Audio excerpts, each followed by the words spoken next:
दोस्तों, आप इस पार्ट 3 में जानेंगे कि राज प्रिया के साथ कितने मजे करता है।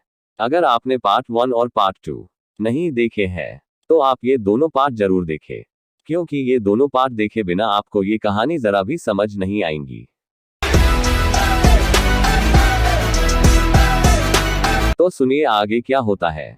लड़का बीच रास्ते में मन में ही मन में सोचने लगता है, हम जा तो रहे हैं लेकिन कहाँ, क्या करे, किसके पास जाए, जेब में खर्च के लिए पैसे भी नहीं है, क्या करूँ, कहाँ जाऊँ, ऐसा वो मन में ही मन में सोचने लगता है।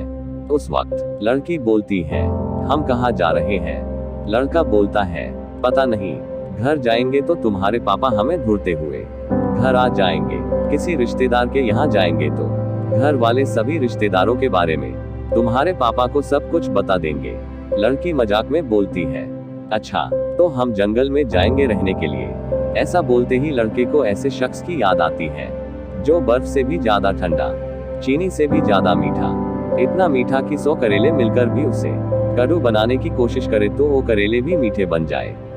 इतना ज्यादा मीठा, दूसरे के प्रति इतना मान सम्मान, दुनिया में शायद ही कोई इसके जैसा हो। ये ना तो किसी को छोटा समझता है ना ही किसी को बड़ा, इसके लिए सभी एक समान है।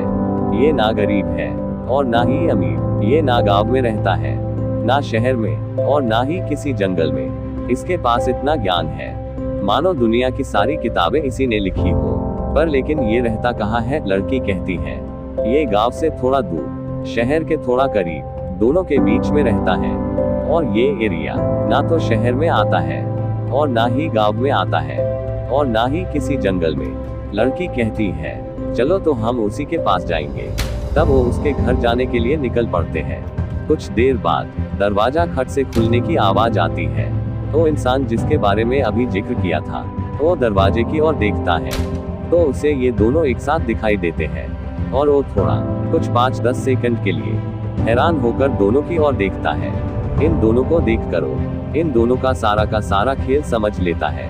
वो कहता है, अरे राज, आओ आओ बैठो। करीब करीब दोपहर के 1 बज रहे होते हैं, मतलब खाना खाने का समय। उस समय वो अपनी माँ से कहता है, माँ 2 थाली और लगाना, घर मेहमान आए हैं। वो राज से कहता है, बोलो राज, तुम्हारा इधर आना कैसे हुआ।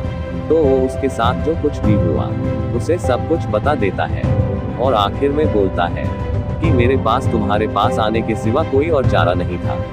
मुझे पता है तुम मेरी मदद जरूर करोगे, आप बहुत अच्छे हो।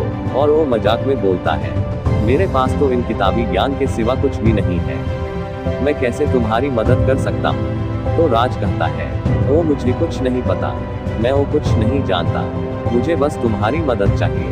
तो वो कहता है, ठीक है, मैं तुम्हारी मदद भी करूँगा और तुम दोनों की शादी भी करा दूंगा, तुम्हें पैसे भी दूंगा, पर क्या तुम मेरी बात मानोगे।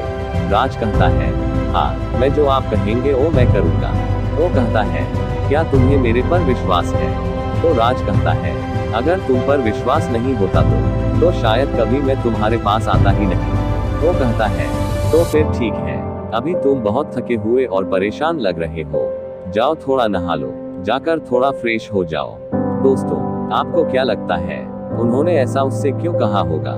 इसके पीछे क्या वजह हो सकती है। हम जल्द ही इस कहानी का तीसरा पार्ट लाएंगे, तो जानेंगे अगले वीडियो में। तब तक अपने घर रहिए, सुरक्षित रहिए, स्टे सेफ एट होम। मिलते हैं नेक्स्ट वीडियो में।